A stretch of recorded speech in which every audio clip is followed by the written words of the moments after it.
A 17-year-old black girl stood calmly in a courtroom, charged with defacing public property.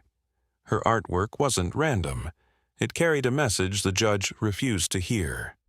When he cut her off, she countered with words drawn from the Constitution. Could a teenager, armed only with her mother's old law books, no attorney, no allies, tip the scales of justice? What would you do in her shoes? I'd love your thoughts as this tale unfolds.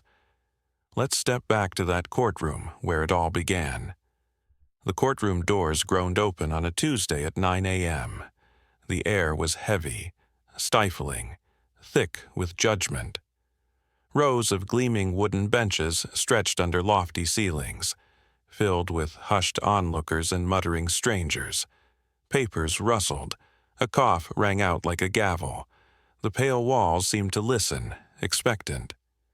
Then she walked in, Lila Thompson, 17, alone. No lawyer, no family, just a slender girl with neatly braided hair, polished school shoes, and eyes searching for a safe place to rest. There was no safe place. Heads turned, some scowled, others sneered. "That's the one who tagged city property," a voice hissed. "Graffiti girl, no shame," another whispered. Lila kept walking, chin raised, but her hands shook slightly. Her seat at the defendant's table felt a mile away. Judge Henry Walton, silver-haired, stern, presided above, his face unyielding. Known for swift, rigid rulings, he glanced at Lila over his glasses, then returned to his notes, as if she were already judged, and perhaps she was. Lila sat, hands clasped tightly, shoulders straight, bearing a weight no teenager should carry alone. Outside, the sun burned bright, but inside, a storm brewed for Lila. The prosecutor rose, suit crisp, voice assured, never glancing her way. "Your Honor," he began, "this case is clear." The defendant, he gestured toward Lila, deliberately vandalized public property in an act of defiance. His steps echoed as he paced. She painted a mural on City Hall, not scribbles, but a bold statement challenging our police force's honor. The prosecutor paused, voice sharp. She acted in daylight, caught on camera. Guilt is undeniable. We see a trend, youth, fueled by social media, treating our institutions as their canvas. He faced Judge Walton. "We're here to uphold order, to show actions have consequences."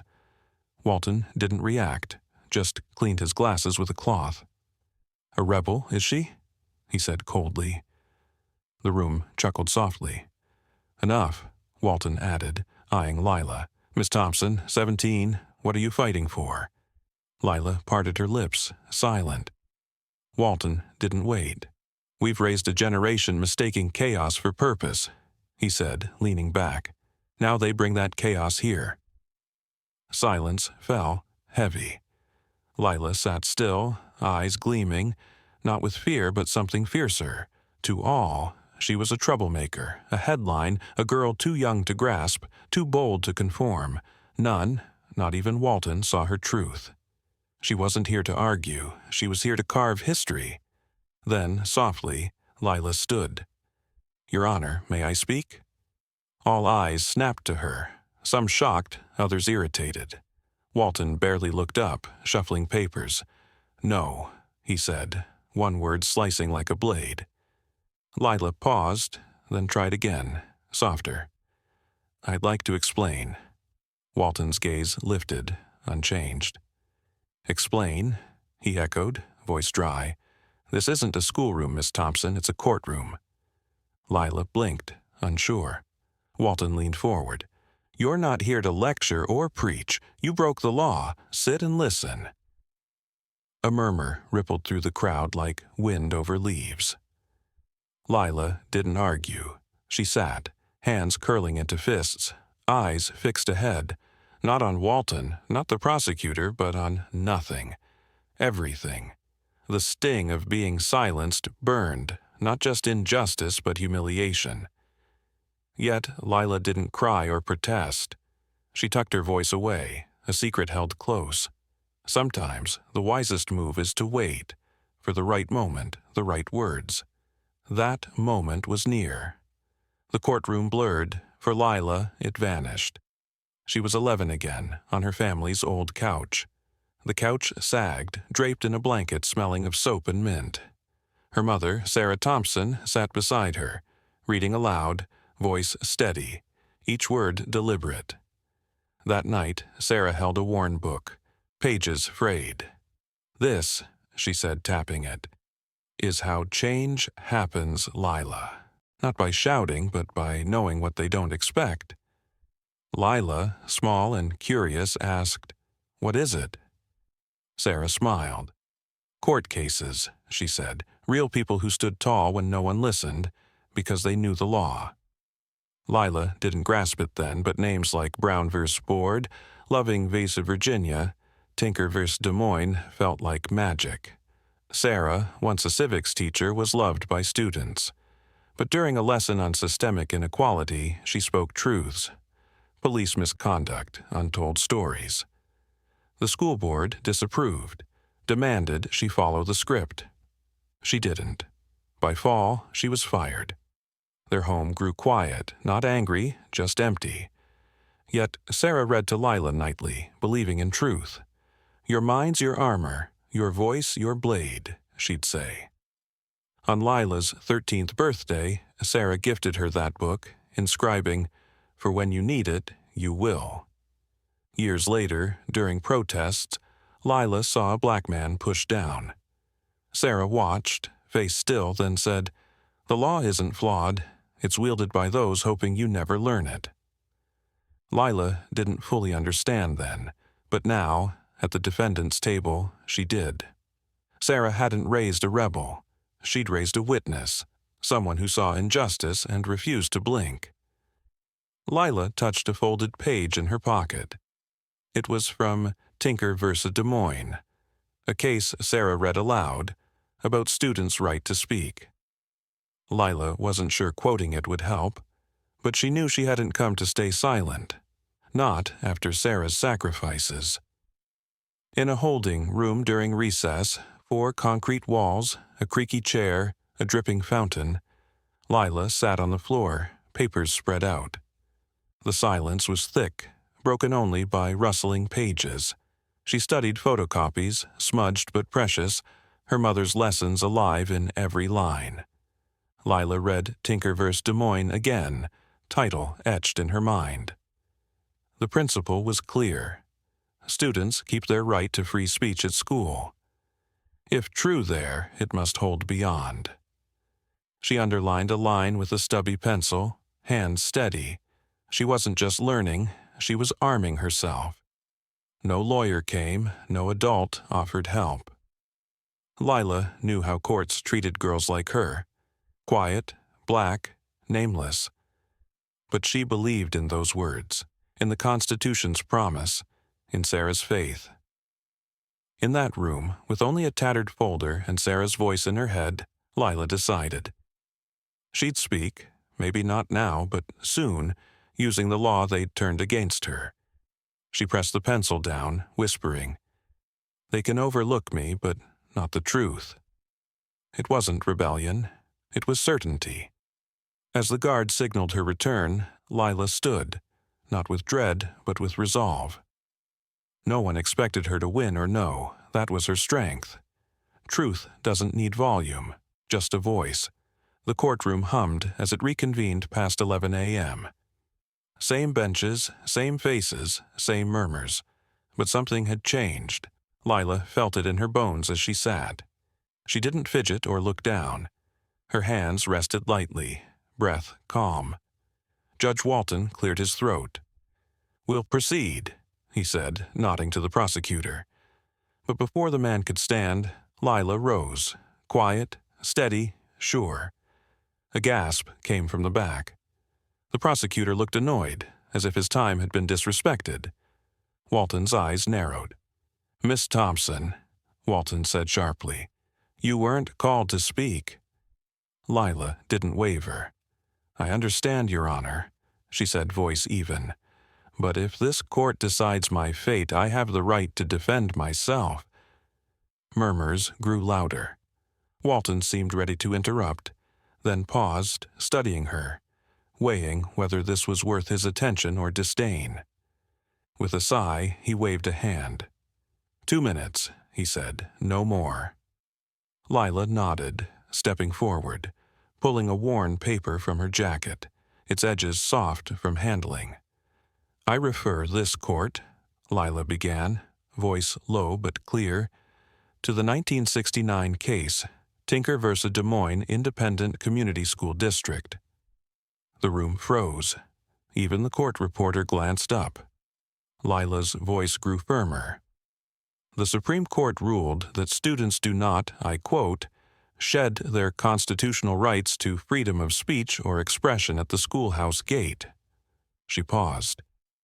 "If that right stands in a school, it must hold at City Hall's steps." Walton leaned forward, no longer distant.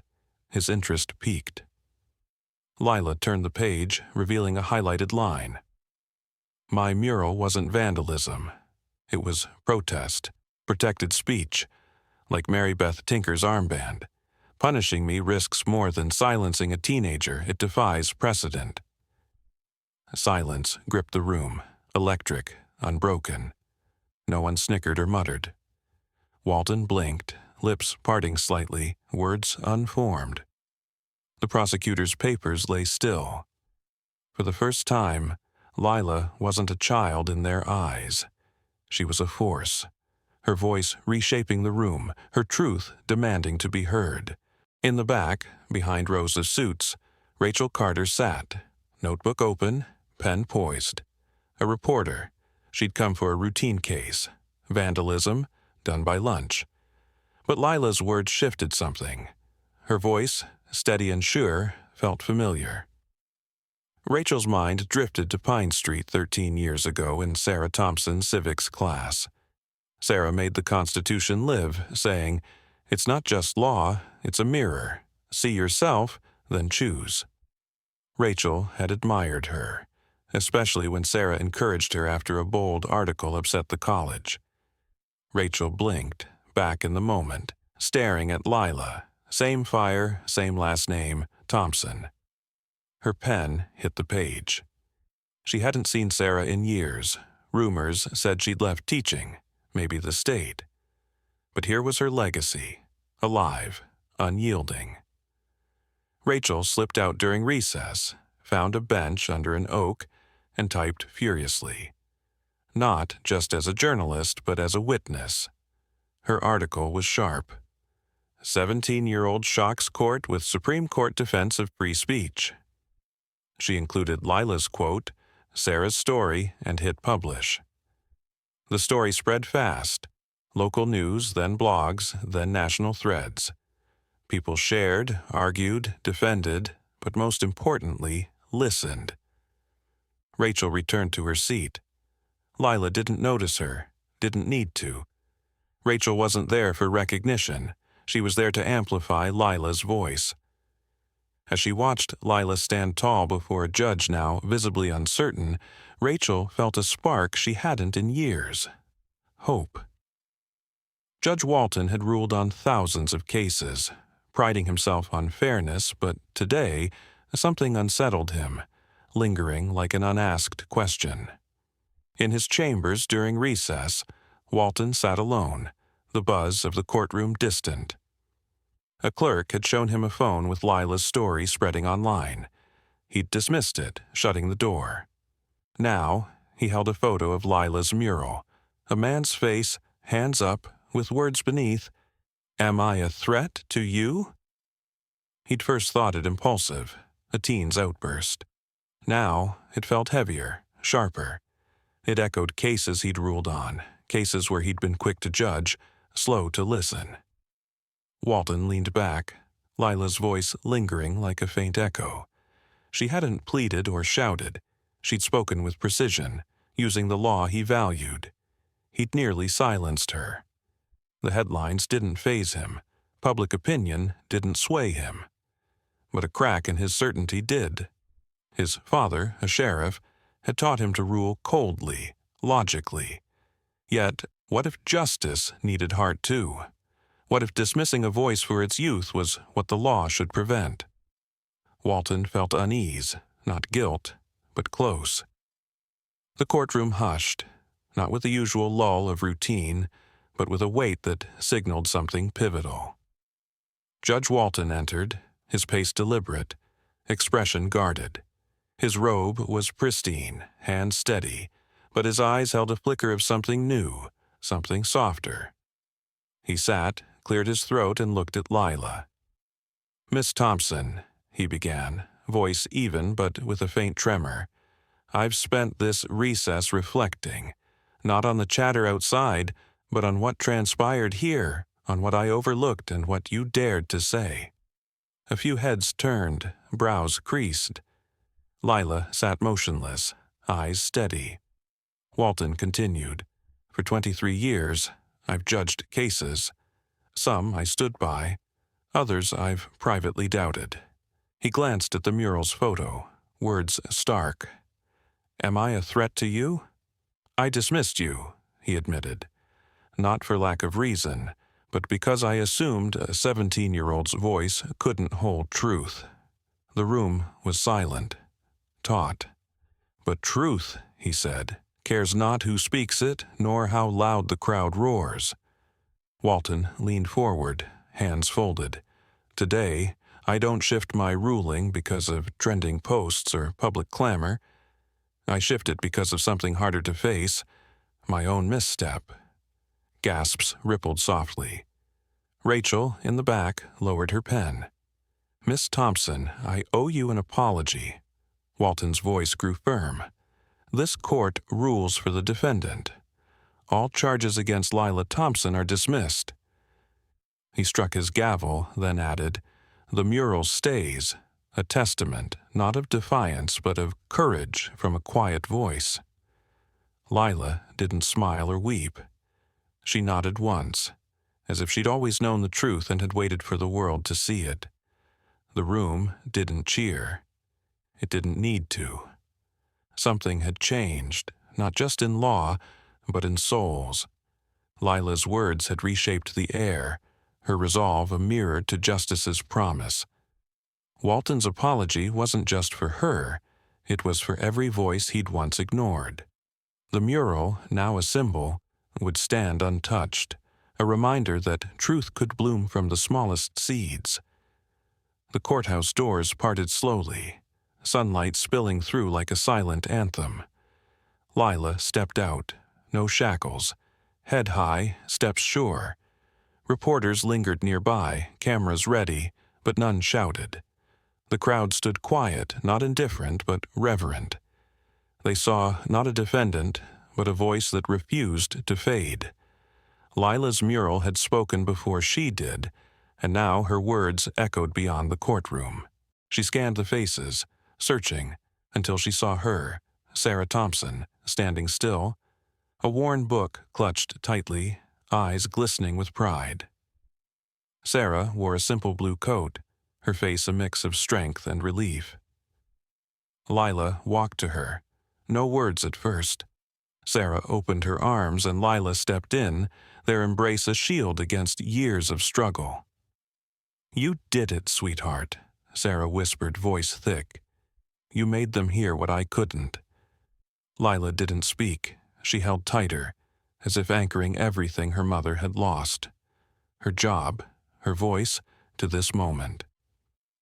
The book under Sarah's arm was the same one, its pages Lila's guide. Across town, Rachel Carter sat at her desk, her article now viral. She hadn't just reported, she'd borne witness. Lila's voice, her poise, had stirred memories of Sarah's classroom, where the Constitution wasn't just taught, but lived. Rachel's piece detailed the mural's message. A man's silhouette, hands raised, with "Am I a threat to you?" and tied it to Sarah's legacy. Readers shared it widely, sparking debates, but more crucially they listened. Rachel felt a purpose reignited, a debt to Sarah repaid through amplifying Lila's stand. In his chambers, Judge Walton sat alone, the day's events heavy. He'd judged over 2,000 cases, priding himself on detachment, but today felt different. The mural's photo lay on his desk, its words piercing. "Am I a threat to you?" He'd once thought it reckless, a teen's outburst. Now, it challenged him. He recalled a case years back, a young man, arrested for resisting, no clear evidence. Walton had ruled swiftly, assuming guilt. Another case, a woman silenced for her anger. Had he been fair or blind? Walton's father, a retired deputy, had drilled into him. Judge with your mind, not your heart. But what if justice needed both? Lila hadn't ranted or begged.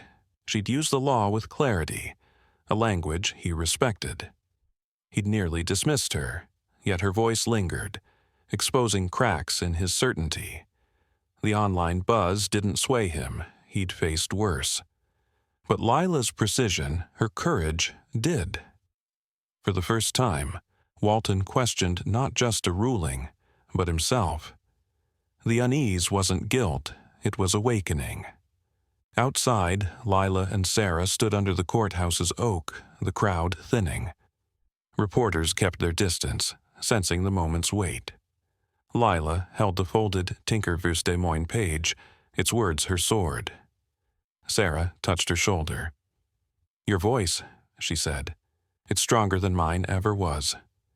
Lila shook her head. "You gave me the words, Mom." They shared a quiet smile, the book between them a bridge across years of loss. The mural, still standing, was their victory, a testament to voices unbroken. Rachel's article kept spreading, now picked up by major outlets. Comments flooded in. Some praised Lila's bravery. Others debated free speech, but all engaged. She'd turned a local case into a national conversation. Rachel watched from her desk, feeling Sarah's lessons alive in Lila's stand. She remembered Sarah's words. Truth doesn't need permission. It needs a spark. Lila was that spark, and Rachel's words fanned the flame. She closed her laptop, knowing this story wasn't just news. It was a call to listen, to see.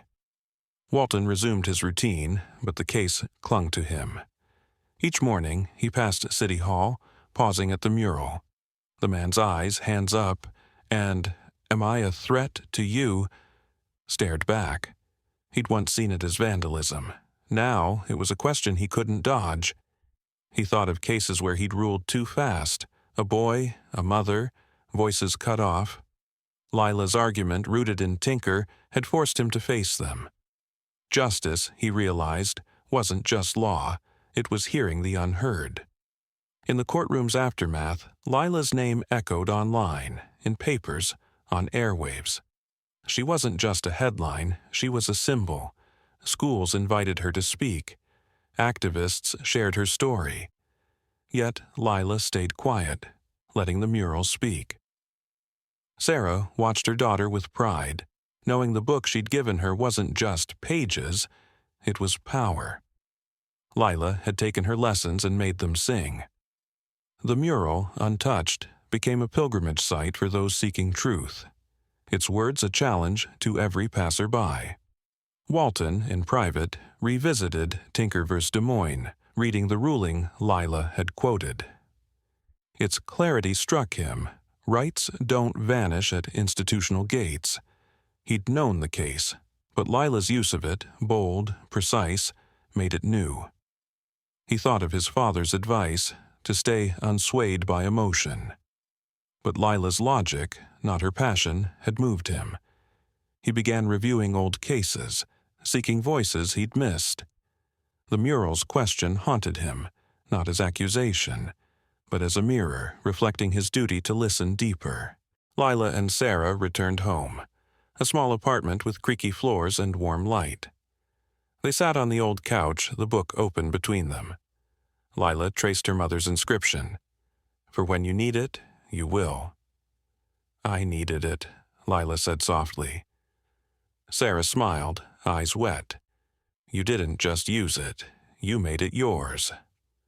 They talked late, not of the trial but of dreams, of truths yet to speak. The mural stood miles away, but its spirit filled their home, a beacon of resilience. Rachel, now fielding calls from editors, felt the story's ripple. Her piece had done more than report. It had humanized Lila, shown her as a mind, not a spectacle. She remembered Sarah's class, how it taught her to write with purpose. Lila's victory was Sarah's, too, a teacher whose lessons outlived her classroom. Rachel drafted a follow-up, focusing on the mural's impact, how it stirred dialogue. She knew this wasn't the end. Lila's voice had started something, a movement that would echo beyond one courtroom. Walton's walks to chambers grew slower, his coffee cooling as he lingered at the mural. Its words, "Am I a threat to you?" weren't just art, they were a call. He recalled Lila's composure, her reliance on law, not theatrics.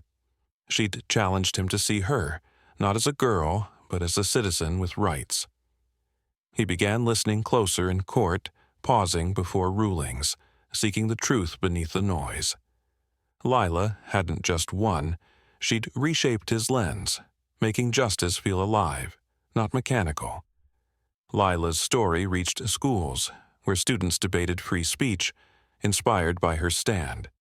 Teachers used her case to teach Tinker, showing law as a living force. Lila declined most interviews, wanting the mural to speak. Sarah, watching her daughter's quiet strength, felt her own losses lighten. The book, once her shield, was now Lila's sword, wielded with precision. The mural, untouched, drew visitors. Some left notes, others just stood reflecting. It wasn't vandalism anymore. It was a monument to courage, to truth. Rachel met Sarah weeks later at a coffee shop near Pine Street. They hadn't spoken in years, but Sarah's smile was unchanged. "Lila's your legacy," Rachel said. Sarah shook her head. "She's her own." They talked of the trial, of truth's weight. Rachel's articles had sparked panels, protests, discussions. She felt Sarah's influence in every word she wrote, a reminder that stories could shift hearts. Lila's mural, still standing, was proof. One voice could ripple, one girl could change the conversation. Walton, in a rare interview, spoke of the case without naming Lila. "Justice," he said, "requires us to hear what's uncomfortable." He didn't mention the mural, but its shadow was there. He'd begun mentoring young judges, urging them to listen, not just rule. Lila's argument had cracked his armor, letting doubt in, not of the law, but of his own haste. The mural's question lingered, a daily reminder that justice wasn't blind. It needed eyes wide open, ready to see the smallest voices. Lila, now back at school, felt the stares but kept her head high. Classmates asked about the trial. She answered briefly, pointing to the mural. It was her voice, her truth, still speaking. Sarah watched her daughter grow, not into a symbol, but a woman who knew her power. The book stayed on Lila's shelf, its pages worn but alive. The mural, untouched, stood as a beacon, not of rebellion, but of what happens when courage meets conviction, when truth finds its moment. The courthouse doors opened to a new day, sunlight framing the steps. Lila walked out earlier, but her presence lingered. The crowd had gone, but the mural remained, its words a quiet challenge. Sarah stood nearby, book in hand, watching the world shift. Lila's victory wasn't just a ruling, it was a spark, igniting conversations, questions, hope. The mural's silhouette, hands raised, asked everyone who passed, "Am I a threat to you?" For those who listened, the answer was clear. No, but truth was. Judge Walton took his daily walk to chambers, coffee in hand, shoes clicking on pavement. Each morning, he paused at City Hall's mural, Lila's work, untouched. The man's silhouette, hands raised, and "Am I a threat to you?" gazed back, not with anger, but quiet power. Walton never spoke, just stood, remembering Lila and every voice he'd once brushed aside. The mural wasn't just art, it was a lesson in listening, a call to see stories he'd hurried past, to judge with heart and mind. Debates swirled about that day in court. Some called it a fluke, others a shrewd defense. But those present knew better. It was a reminder that justice needs a bold voice and an open ear. Lila's stand showed truth's power. Walton's shift proved humility's strength. The mural became a symbol, not of chaos, but of courage. It drew crowds, some leaving flowers, others silent thoughts. Lila's words had sparked change, proving one girl's truth could ripple. One judge's pause could reshape justice's path. The strongest voices often rise from quiet corners, not loud stages. Lila, a 17-year-old with a worn law book, showed that truth doesn't need wealth or status, just conviction. Her story wasn't just legal, it was human, about daring to speak and daring to hear. Walton, once rigid, learned to listen. Sarah's lessons, passed to Lila, lived on. The mural stood, asking its question daily, urging all to answer with honesty. Courage met conscience that day, proving justice thrives when voices, however small, are heard. This story wasn't just about law, it was about bravery, about being seen, about listening with soul. If Lila's journey stirred you, share it with someone who believes in fairness. Like this tale, spread it, support these stories. Subscribe to stay connected for more tales that matter. Your support fuels our drive to share human truths like Lila's, to amplify voices that challenge, inspire, and heal. Thanks for being here. We don't just tell stories, we tell the ones that change how we see the world. Lila's mural, still standing, became more than paint. It was a mirror for a city, a nation. People passed it daily, some stopping, others hurrying, but none could ignore its question. Sarah, watching her daughter grow, knew the book she'd given Lila was a seed, now blooming. Walton, forever changed, judged with new care. Lila's voice, once silenced, now echoed in hearts, proving justice isn't just law, it's the courage to speak, the humility to listen, and the will to act.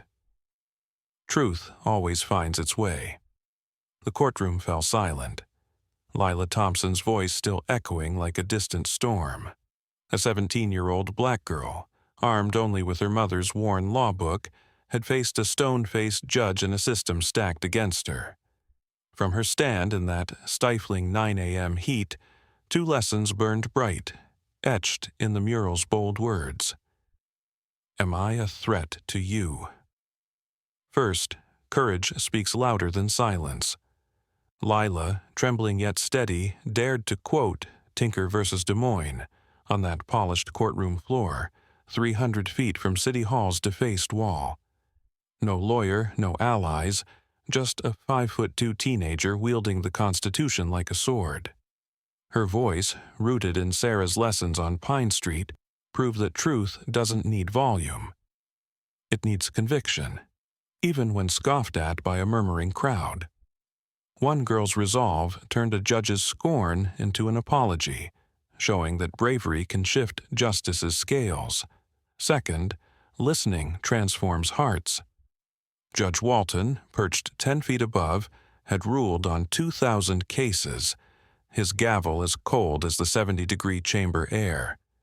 Yet Lila's words cracked his certainty, forcing him to face the mural's haunting question. His daily walks, coffee cooling in a 12-ounce cup, now paused at that wall, where a painted man's eyes demanded he hear the unheard. Walton's apology wasn't just for Lila. It was for every voice he'd dismissed. In America's heartland, where freedom's promise is tested, Lila's story teaches that justice lives when courage meets a humble ear. Her mural, untouched, stands 20 feet tall, a beacon across town, urging us to speak boldly and listen deeply, lest truth's whisper be lost in the courtroom's hum. Did Lila's courage in that courtroom spark something in you? Hit like if her voice moved you, comment your thoughts on justice, and subscribe to my YouTube channel for more stories that ignite hope and truth. Your support fuels tales like Lila's, bringing powerful lessons to life. Join our community to uncover more voices that matter. Together, let's amplify what's right. Subscribe now and stay inspired.